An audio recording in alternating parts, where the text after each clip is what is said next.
मेरी सहायता करने की कोई आवश्यकता नहीं थी। चलो गणेश। आपने तो बड़ी वीरता का परिचय दिया है। वैसे माँ। हाँ पुत्र। आप इन साधु महाराज को जानती हैं? जो अपने आप को नहीं जानता वो मुझे कैसे जानेगा?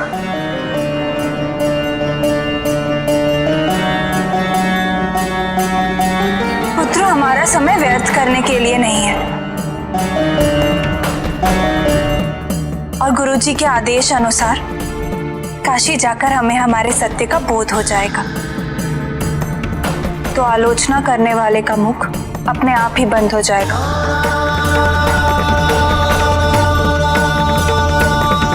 चलो पुत्र।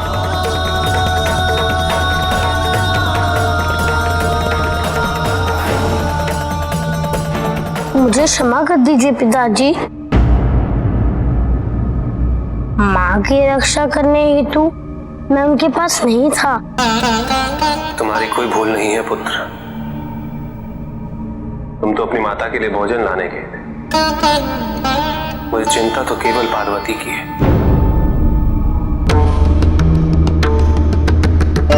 उसको ये आत्मविश्वास है कि काशी में उसका उद्देश्य अवश्य पूरा होगा।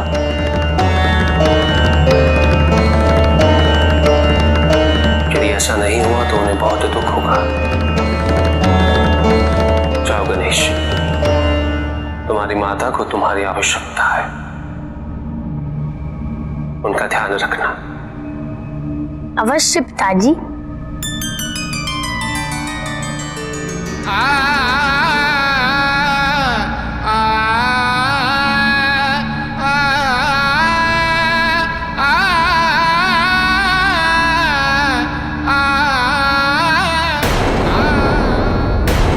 उत्पल, मेरे भाई, हमें महादेव का कोई भय नहीं। ब्रह्मदेव का वरदान है हमें कि हमारी मृत्यु केवल स्त्री के हाथ हो सकती है। पार्वती इस समय शक्तिविहीन है, मतलब वो हमें कोई हानि नहीं पहुंचा सकती। मेरे भाई, तुम्हारे इस अधूरे कार्य को हम दोनों पूरा करेंगे, अवश्य पूरा करेंगे। किंतु महादेव ने जो तुम्हारे साथ किया है उसका उत्तर उन्हें अवश्य मिलेगा।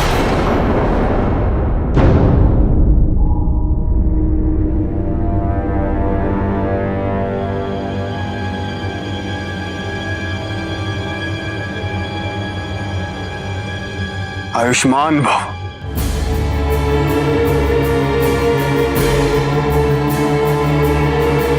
हमें तुम्हारी इस आश्चर्यजनक विजय का समाचार मिला। हमें गर्व है तुम पर। आपको तो मुझ पे गर्व है।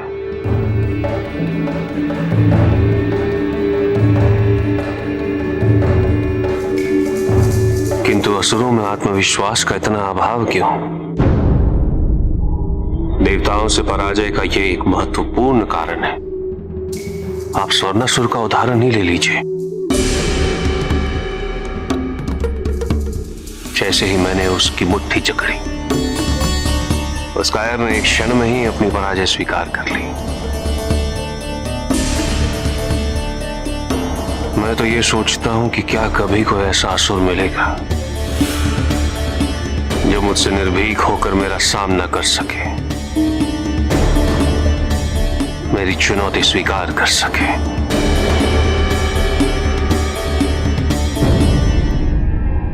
मैं विजयी होके लौटा हूं गुरुदेव, विजयी होके, बिना रक्तपात के।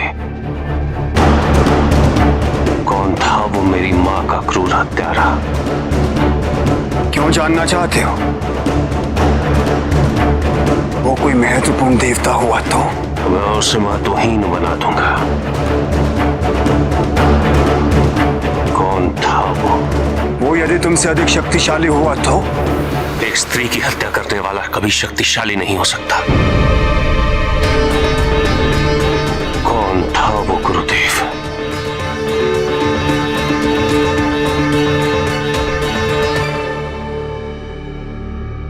हमने आज तक तुम्हें उस शत्रु का नाम इसलिए नहीं बताया क्योंकि हम चाहते थे कि तुम पहले प्रतिशोध लेने योग्य हो जाओ। आज हमें पूर्ण विश्वास हो गया है कि वो दिन आ गया है। हमारा और तुम्हारा शत्रु कोई और नहीं,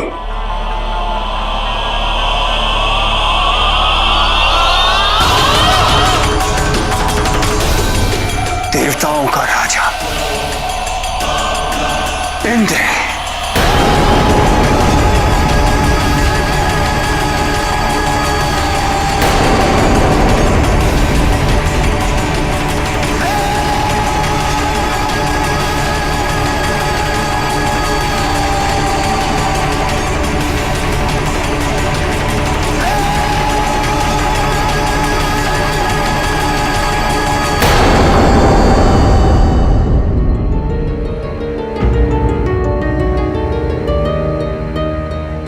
देवराज इंद्र के लिए ये शुभ समाचार नहीं है। देवर्षि, अपने दुष्कर्मों का मूल्य सभी को चुकाना पड़ता है।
माँ, आइए मेरे साथ। कहाँ पुत्र? आप आइए तो।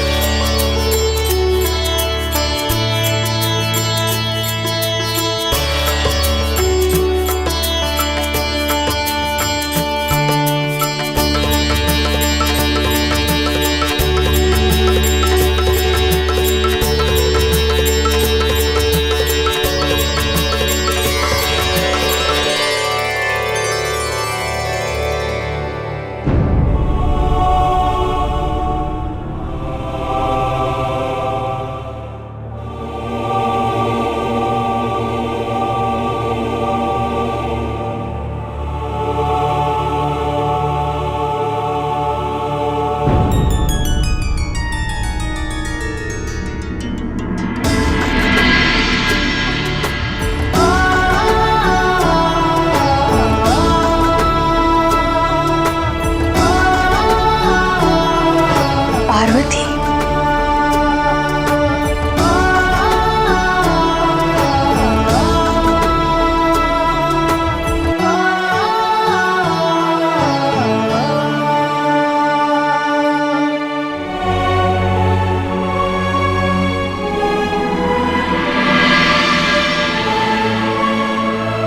सती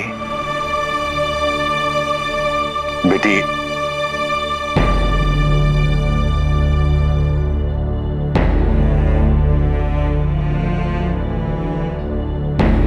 पार्वती,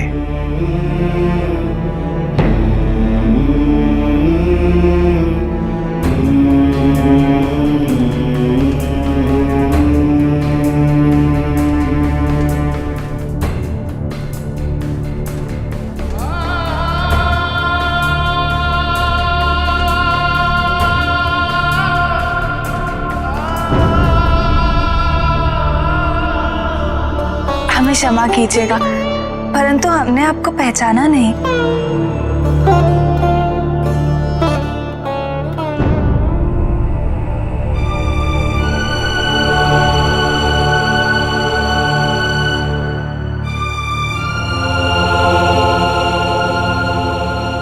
बेटी हम आपके पिता दक्ष, और ये है आपकी माता प्रसूति।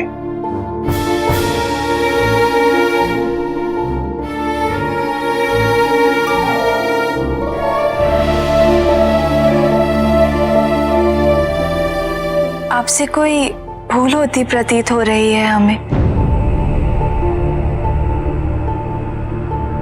हमारा नाम पार्वती अवश्य है, किंतु हमारे माता पिता महाराज हिमावन तथा महारानी मैनावती हैं।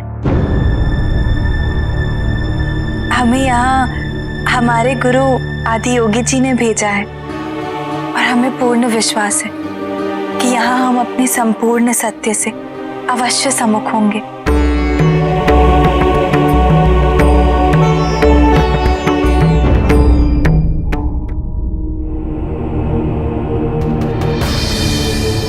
तुम्हारा शत्रु कोई और नहीं, इंद्र है। थोड़ा जल हमें भी मिलेगा। इंद्रदेव की कृपा तुम पे सदैव बनी रहे। मुझे उनकी कृपा की कोई आवश्यकता नहीं है। यदि देवराज को पता चला कि तुमने उनके लिए कुछ शब्दों का प्रयोग किया है तो इसका परिणाम अच्छा नहीं होगा। देवराज सर्वशक्तिशाली हैं। तुम्हारी माँ इस शरीर को त्याग चुकी है।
मुझे प्रतिशोध चाहिए।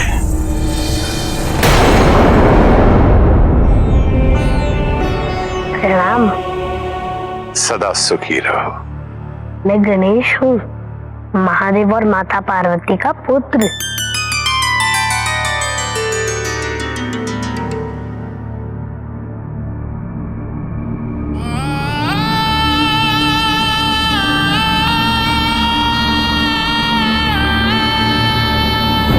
आप दोनों सोच रहे होंगे कि माँ ऐसा क्यों कह रही हैं?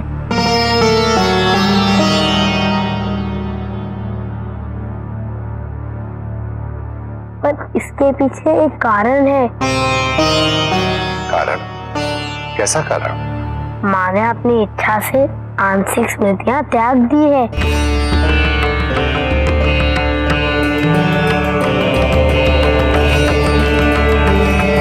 वो पिताजी को, मुझे और आप दोनों को भी नहीं पहचान रही।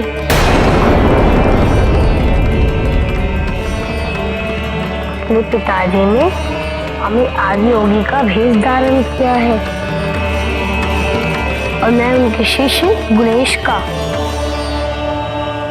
हम पिताजी के निर्देश अनुसार यहाँ काशी आए हैं। आप इस लीला में हमारी सहायता करेंगे ना?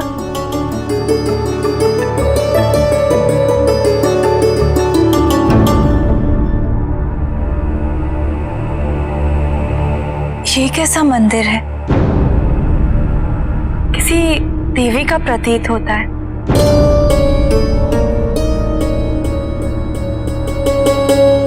माँ आदि शक्ति का।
कौन है ये?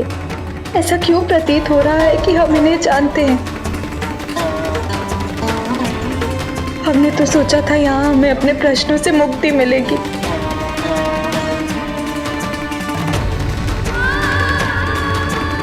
किंतु यहाँ तो और प्रश्न जुड़ गए हैं।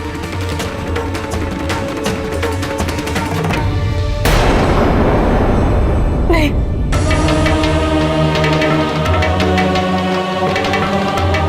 नहीं, पुत्री, माँ,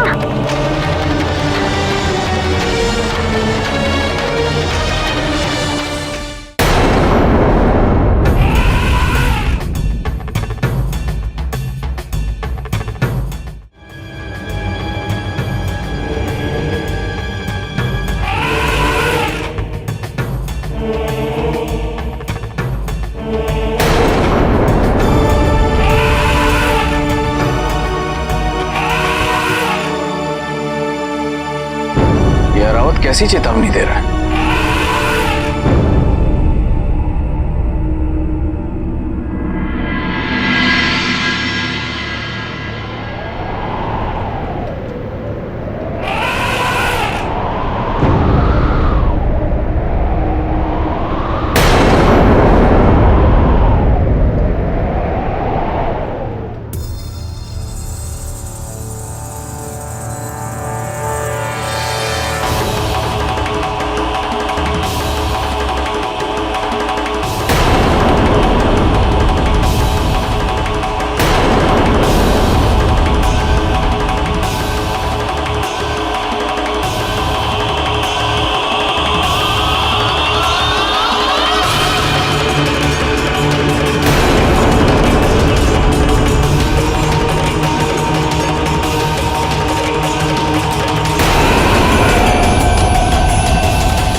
अरे कायरो, पलायन कर रहे हो? अपने दायित्व से पीछे हट रहे हो तुम?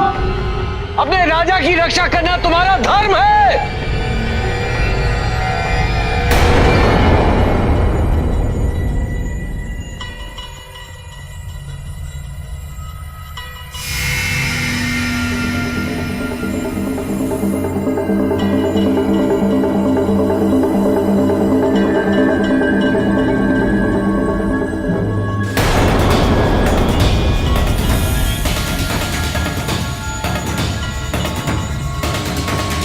ये तो महादेव का अंश है।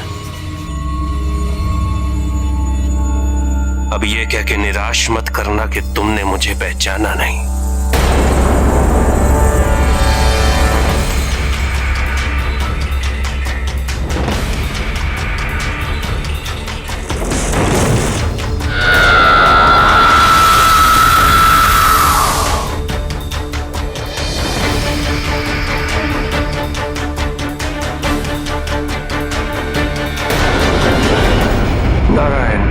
धर्म की स्थापना हेतु आपने बार बार आसुरी शक्तियों का विनाश किया है, किंतु अब असुरों का नेतृत्व करने वाली शक्ति स्वयं महादेव का अंश है। इसका विनाश न तो आपके लिए संभव है न मेरे लिए। तो विकल्प क्या है नारायण? हम दोनों इस तथ्य से अवगत हैं कि यदि शीघ्र इसे रोका न गया तो देर हो जाएगी। हमारे द्वारा हुए इस विलंब का भुगतान समस्त संसार को करना पड़ेगा नारायण।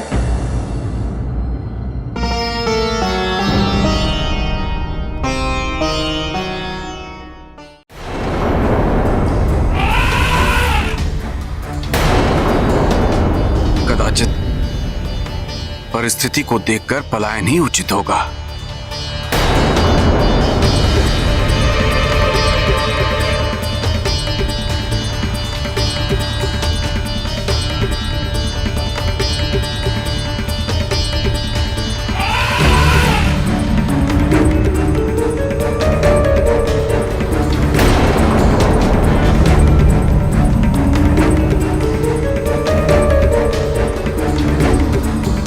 ऐरावत में निहित दिव्यता पुनः सिद्ध हो गई है। जलंधर के शिव तत्व को उसने पहचान लिया है। देवर्षि केवल पहचाना ही नहीं, अपितु उस शिव तत्व के प्रति अपनी श्रद्धा भी व्यक्त कर रहा है।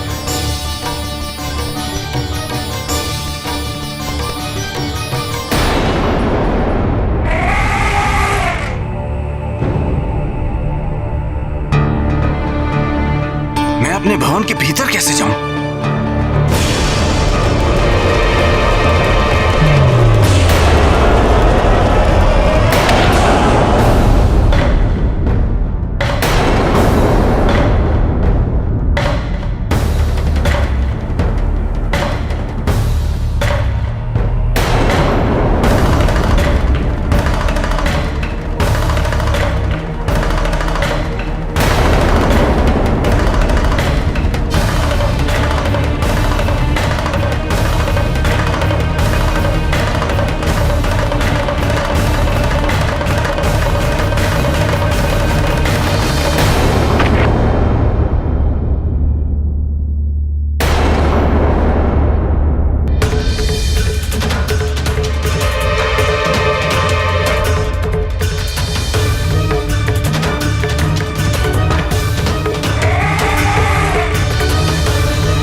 अपनी मां के हत्यारे को मैं अवश्य नष्ट करूंगा, किंतु यहां नहीं, युद्ध क्षेत्र में तीनों लोक के समक्ष तेरा और तेरे साथ सभी देवताओं का सर्वनाश करूंगा।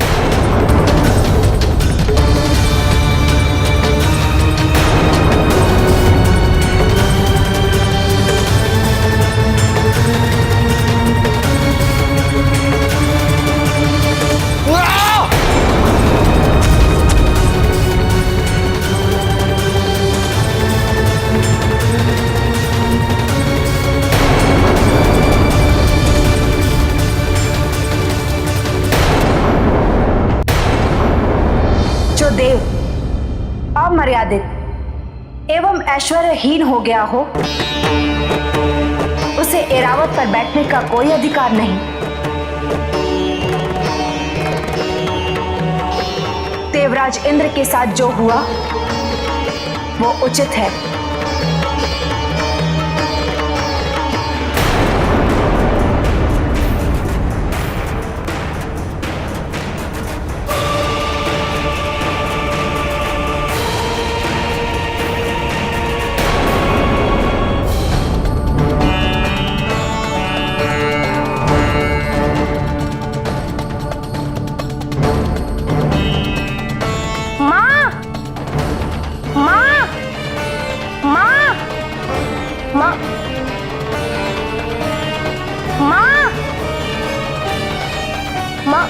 माँ कहाँ चली गई?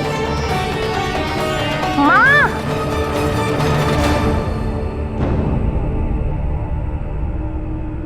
पिताजी, आप यहाँ? हाँ पुत्री, हमें तुरंत वापस जाना होगा। यहाँ घोर संकट है। किंतु पिताजी, गुरुजी ने... अभी के लिए इतना समझ लीजिए कि उन्होंने ही हमें यहाँ भेजा है। विलंब न करो पुत्री, मुझे को भी यही भय है कि वो दैत्य यहां आ सकता है। आओ पुत्री।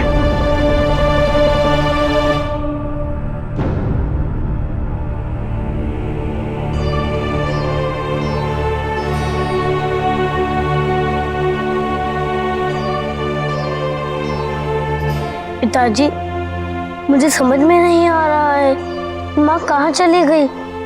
मेरी सहायता कीजिए।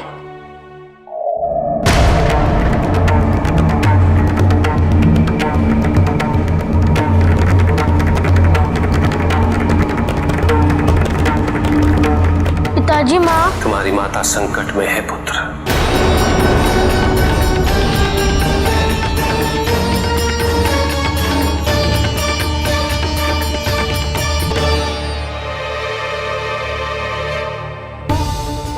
अपनी गति बढ़ाओ पुत्री, वो दैत्य किसी भी क्षण यहां पहुंच सकता है। आओ।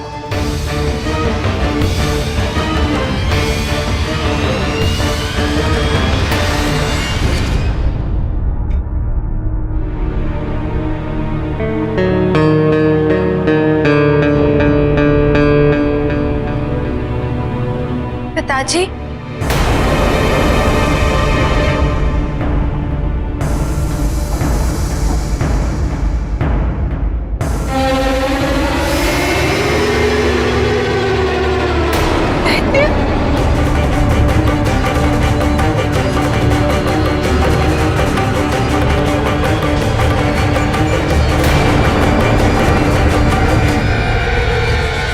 स्वागत है आपका उत्पल और विदल के भवन में।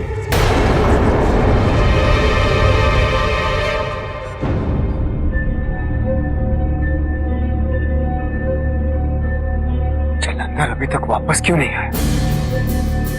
कहीं कोई अनहोनी? नहीं, उसे कोई पराजित नहीं कर सकता।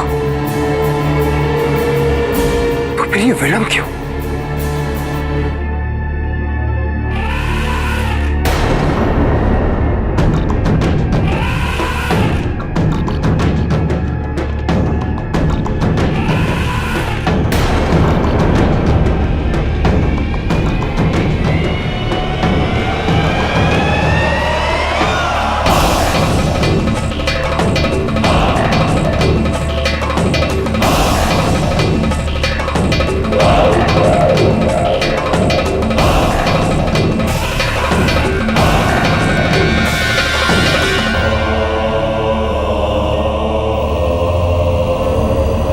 अरे ये तो एरावत है।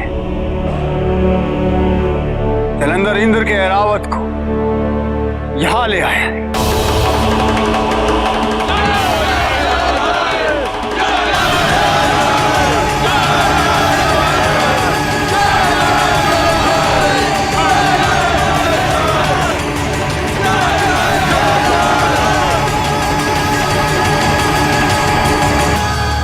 तुम्हारी वीरता, तुम्हारा साहस देखकर आज हमें विश्वास हो गया है तुम असुरराज कहलाने के अधिकारी हो गए हो।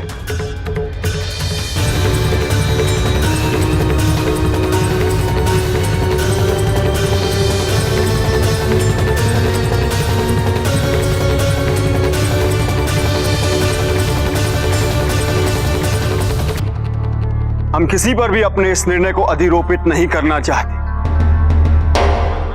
यदि किसी को भी हमारे इस चयन पर आपत्ति है,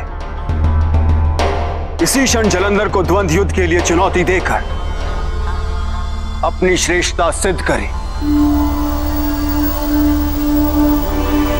तो हम उसे असुर राज की उपाधि दे देंगे। असुर राज?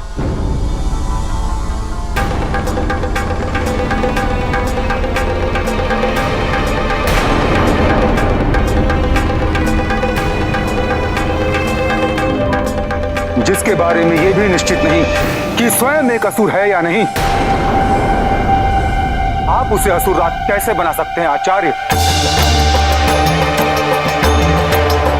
और मेरे होते हुए कोई और असुर राज बने, ये मैं होने नहीं दूंगा।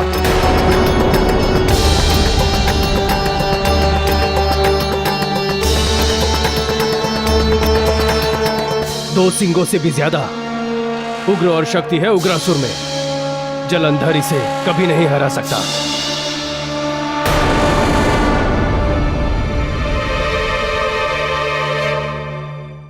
भयभीत हो ना? मेरा भाई उत्पल भी इसी तरह भयभीत हुआ था जब तुम्हारे कारण इसे गेंद की भांति हवा में ऊपर उछाला गया था। देखिए, हम आपको नहीं जानते और न ही हम आपके भाई को जानते। हमारी आपसे कोई शत्रुता नहीं है, हमें जाने दीजिए।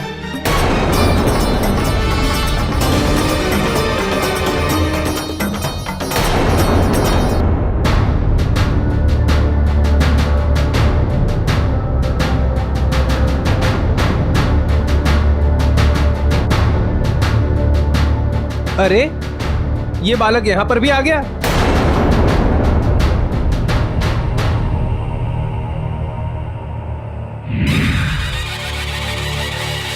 रोकना होगा इसे हमें।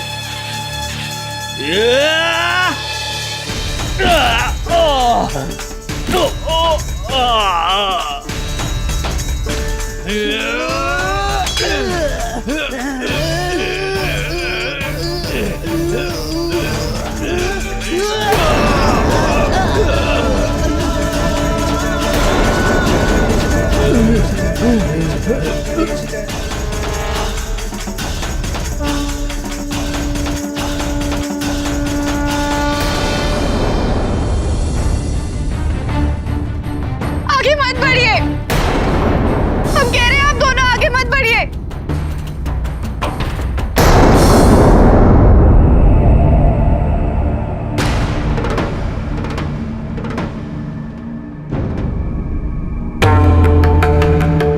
पिताजी कुछ करिए ना,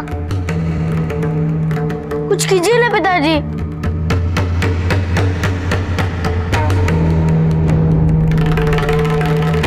कौन जाने इसने इंद्र से क्या समझौता कर लिया हो और स्वर्गलोक के स्थान पर इंद्र ने इसे भिक्षा स्वरूप यह ऐरावत दे दिया हो।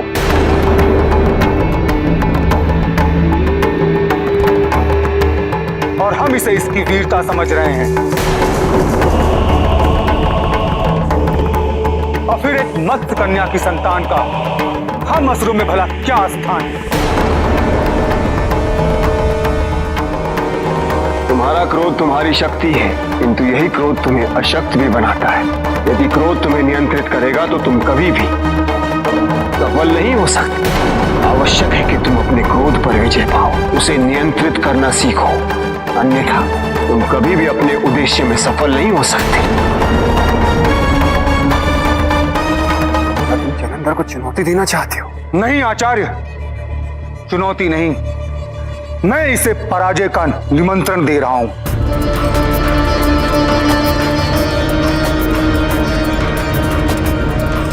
क्या तुम्हें इसकी चुनौती स्वीकार है?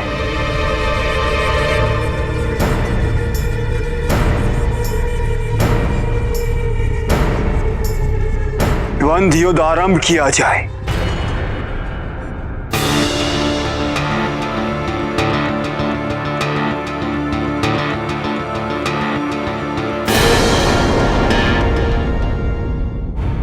देखिए, देखिए, हम आप दोनों से कह रहे हैं आगे मत बढ़िए। पिताजी, अपनी शक्तियों के अभाव में माँ स्वयं अपनी रक्षा कैसे करेंगी? हमें हस्तक्षेप करना ही होगा। हमें नहीं गणेश, तुम्हें। ब्रह्मदेव के वरदान के अनुसार विदल और उत्पल का वध केवल एक स्त्री ही कर सकती। तुम केवल उसमें उसकी सहायता कर सकते हैं। जो आगे पिताजी। किंतु स्मरण रहे गणेश,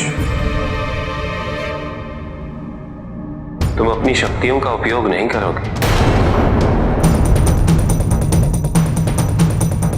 शक्तियों का उपयोग नहीं करना होगा? किंतु पिताजी। जाओ गणेश। जो आ गया पिताजी।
युद्ध के नियमों के विरुद्ध है।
जलंधर,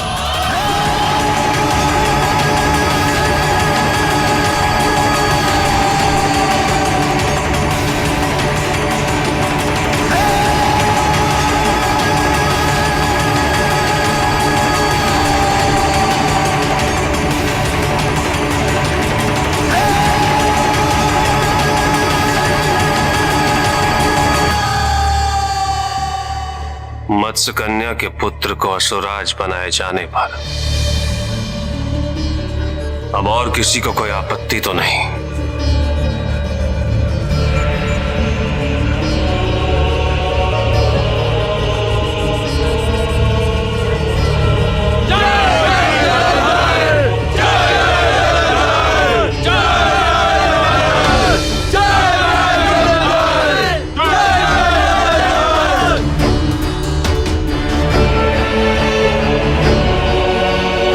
आज ऐसा प्रतीत हो रहा है कि असुरराज का सिंहासन ना जाने कितने वर्षों से तुम्हारी प्रतीक्षा कर रहा था। महादेव महाअंश जलंधर तमो में, महादेव लीलांश जलंधर महाप्रलय, परमवीर महायोग जलंधर महातात्मायोज जलंधर, परमवीर महायोग जलंधर महातात्मायोज जलंधर।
पहचान लिया ना?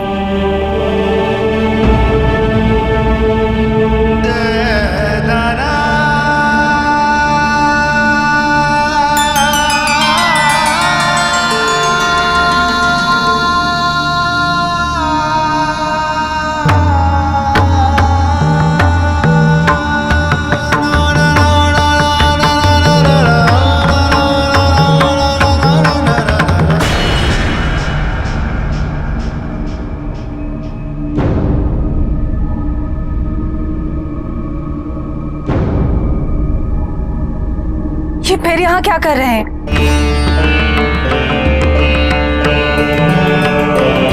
चलो यहाँ से गुणेश।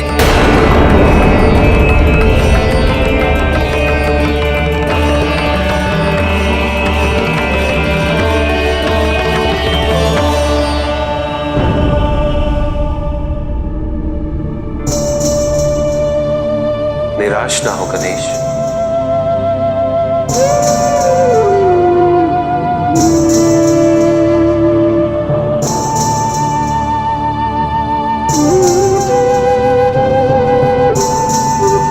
तुम्हारी माता सही पथ पर अग्रसर है। जय जय जलंधर, जय जय जलंधर, जय जय जलंधर, जय जय जलंधर, जय जय जलंधर।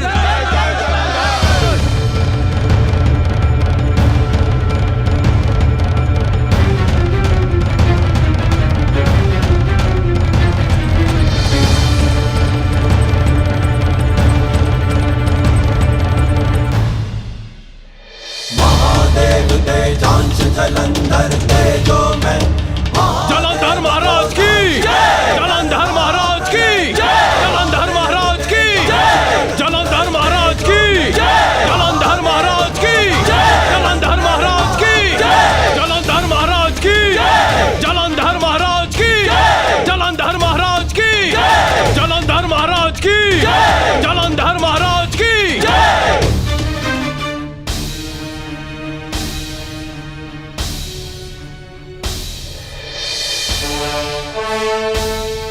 असुरराज अर्थात असुरों का राजा। एक राजा के लिए अति आवश्यक होता है कि वो अपनी प्रजा को समझे, किंतु मैं अभी तक ये समझ नहीं पाया कि मेरी प्रजा है कौन, क्या है, किसने इन्हें असुरों की संज्ञा दी, असुर की परिभाषा क्या है। देवताओं के पास स्वर्ग है और तुम्हारे पास पाताल। क्या ये असुर की परिभाषा है? जिनके लोक में सूर्योदय नहीं होता, क्या इससे असुर परिभाषित होता? मेघ पर, वर्षा पर केवल देवताओं का ही अधिकार क्यों है? क्यों तुम्हारे लोक को ऋतुओं की सुंदरता से वंचित रखा गया? क्यों तुम्हारे यहां कोई पर्व नहीं मनाया जाता? क्यों तुम्हारी कोई पूजा नहीं करता? क्यों तुम्हारी तपस्या करके तुमसे कोई वरदान नहीं मांगता? सदैव तुम ही देवताओं से वरदान क्यों मांगते आए? और क्या मिला? क्या मिला राजा बलि को? क्या उनके साथ न्याय हुआ? क्या दोष है तुम सबका कि इतने कल्पों के पश्चात संसार के संचालन में तुम्हारी कोई भूमिका नहीं? कौन से गुणों के अभाव में तुम्हें तुच्छ माना जाता है? कोई उत्तर है? इस पक्षपात का समर्थन करने के लिए कोई तथ्य है तुम्हारे पास?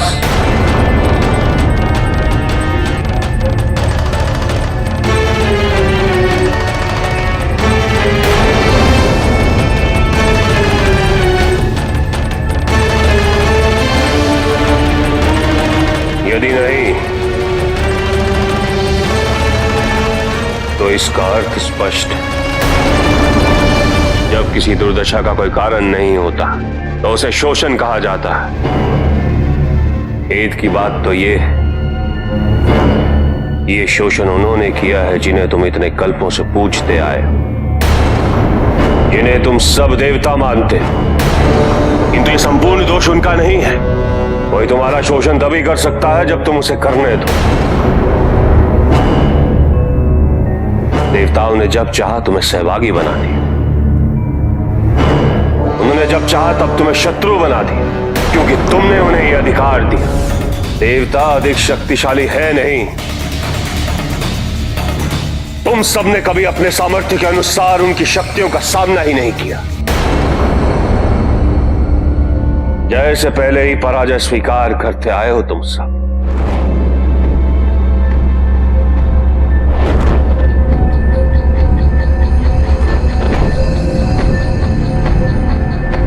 नहीं, शीश मत झुकाओ। शीश उठा के ये स्वीकार करो कि दोष तुम्हारा है। अपनी दुर्दशा के उत्तरदायी तुम स्वयं हो या नहीं?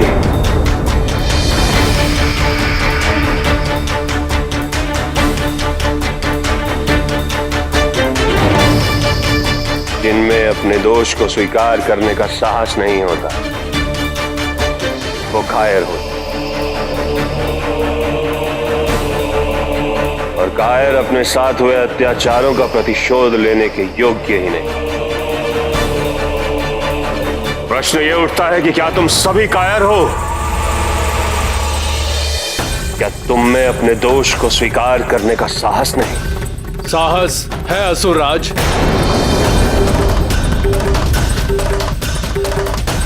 मैंने कुछ सुना नहीं। साहस है असुरराज।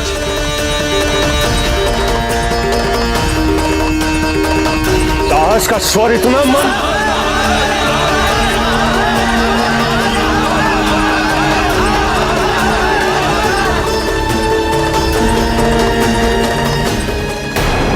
नारायण नारायण। प्रभु, ये संकट तो बढ़ता ही जा रहा है। सारे देवता इसी चिंता में हैं कि जलंधर को कौन रोकेगा, कैसे और कब रोकेगा। ऐरावत को तो पहले ही ले जा चुका है देवराज से, अब इंद्रासन भी जाता प्रतीत हो रहा है। प्रभु, देवराज कितने चिंतित होंगे। मुझे तो कोई उपाय ही नहीं सूझ रहा।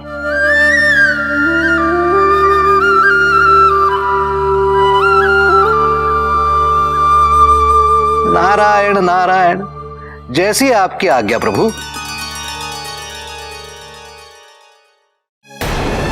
उन देवताओं में और हम में केवल एक ही अंतर,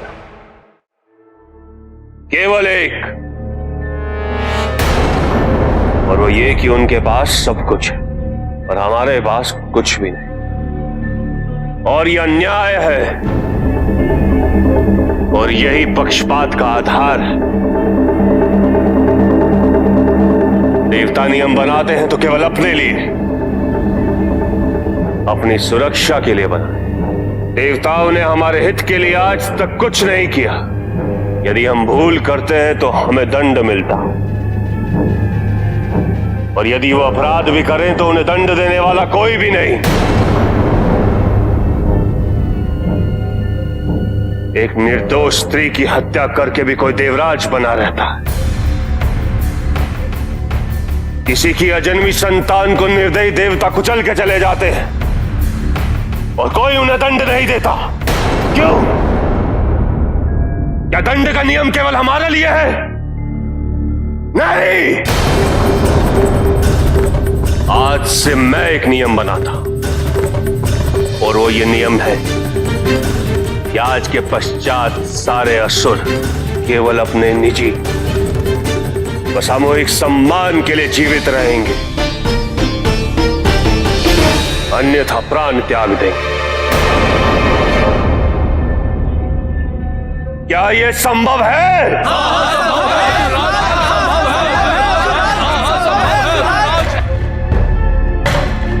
मैं अपनी मां की हत्या के प्रतिशोध हेतु राजा नहीं बना। उसके लिए मुझे किसी की आवश्यकता नहीं, और ना ही मुझे सिंहासन का मोह है। मैं राजा बना हूं तो यह मात्र मेरी गुरु दक्षिणा है। मैं असुरों को देवताओं पर विजय दिलाकर ही रहूंगा।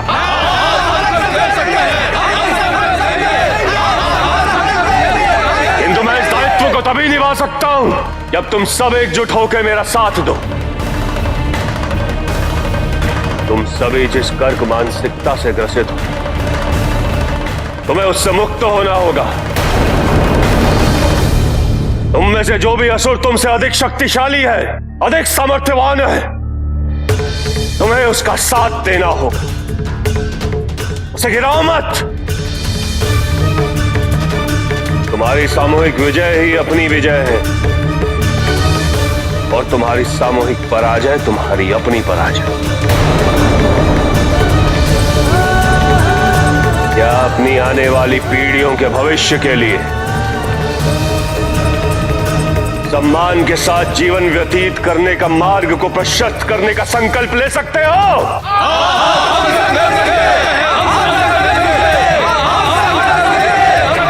यदि है तो इतना ऊंचे स्वर में चिल्लाओ कि तुम्हारी नाड़ियों में बहता हुआ रक्त उबल पड़े।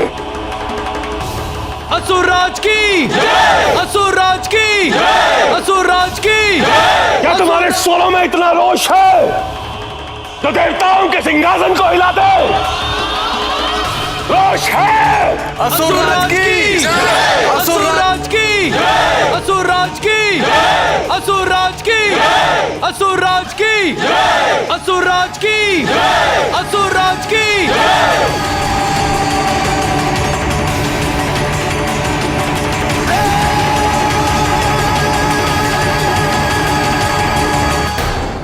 अपस्मार,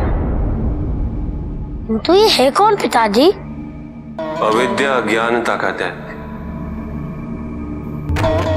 योग में संकल्प एक ज्योति की भांति समाधि का मार्ग उजागर करता है। तो अपस्मार्ग एक विकल्प को प्रस्तुत करके उसकी एकाग्रता को भंग करता है और उसे अंधकार की ओर ले जाता है। कभी सत्य और आत्मज्ञान तक पहुंचने नहीं देता। और यदि कभी भी कोई व्यक्ति कुछ भूल जाए या अपने पथ से भ्रमित होता तो अपस्मार की शक्तियां और बढ़ जाती। इसका अर्थ ये हुआ पिताजी कि माता की आंशिक स्मृतिहीनता से अपस्मार और भी शक्तिशाली हो गया होगा।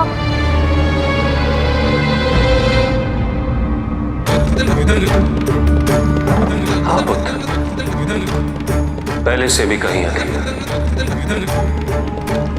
क्योंकि तुम्हारी माता एक साधारण स्त्री नहीं, आदि शक्ति है। उनके भ्रमित होने से अपस्मार को अत्याधिक शक्ति मिल गई होगी।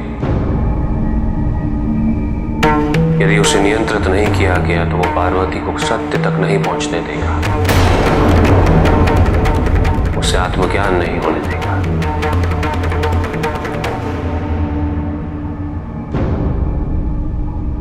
योग के मार्ग में एक बहुत बड़ी बाधा है अपस्मार। तुम अपनी माता को लेकर ऋषि दधीचि के आश्रम में जाओ पुत्र। वहां उन्हें अपने अतीत के स्वर अवश्य सुनाई देंगे। जो आज्ञा पिताजी।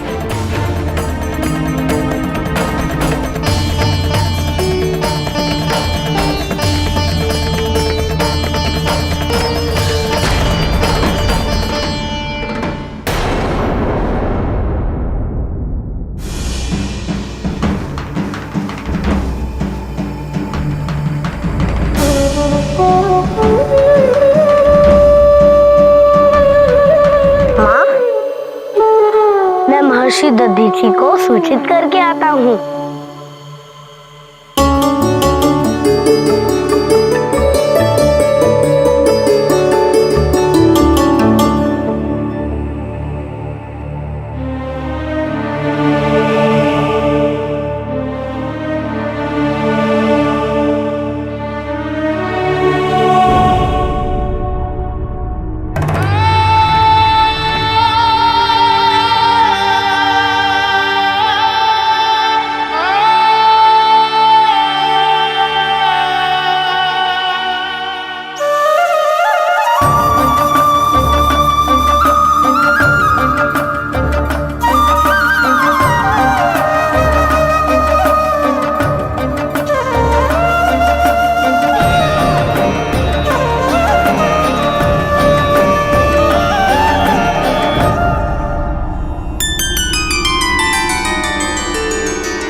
रुको।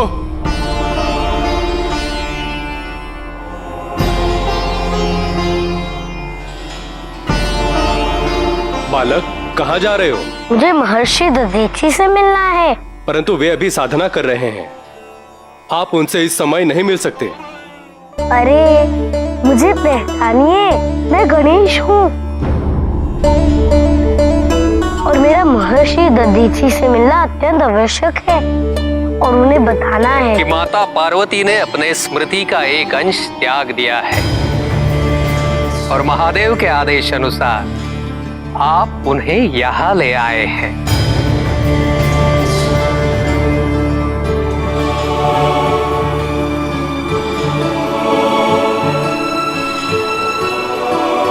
प्रणाम। पार्वती नंदन गणेश का स्वागत। मेरे आश्रम में शुभता का आगमन इस भूमि का सौभाग्य है। मैं जानता हूं अपने माता के आंशिक स्मृतिनाश से आपको कितना कष्ट हो रहा है। मैं ये भी जानता हूं कि अपनी माता का वात्सल्य पुनः पाने के लिए आप कितने लालायित हैं। किंतु मैं तो दिव्यता का साक्षी हूं और आपको आश्वस्त कर सकता हूं, इस लीला के पीछे भी आदि शक्ति का अवश्य कोई प्रयोजन होगा।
प्रणाम।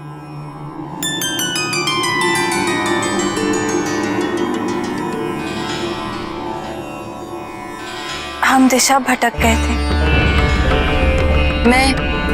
मैं दिशा भटक गई। दिशा भटकना ही दिशा को पाना है।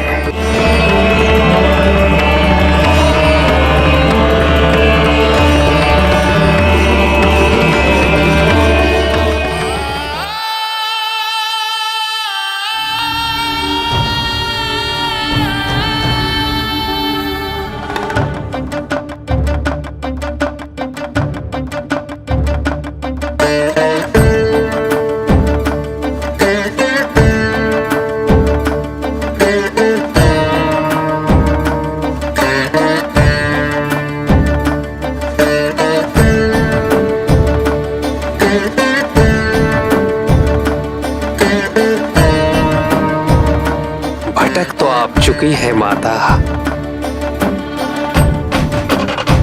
देर है तो केवल स्वयं को पुनः प्राप्त करने की। कर्पूर गौरम करुणावतारम संसार सारम भुजगेंद्रहारम। कर्पूर गौरम करुणावतारम संसार सारम भुजगेंद्रहारम। सदा वसंतम हृदयारविंदे सदा वसन्तं हृदयारविन्दे भवं भवानी सहितं नमामि भवं भवानी सहितं नमामि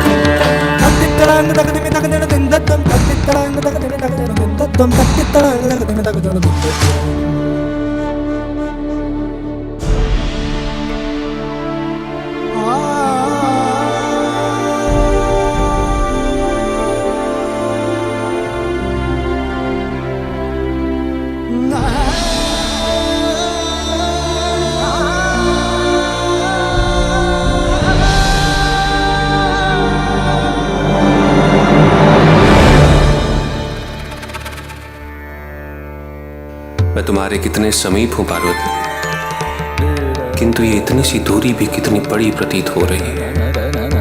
तुम तक मेरे स्वर तो पहुंच रहे हैं, पर तुम उनमें मुझे नहीं सुन पा रही।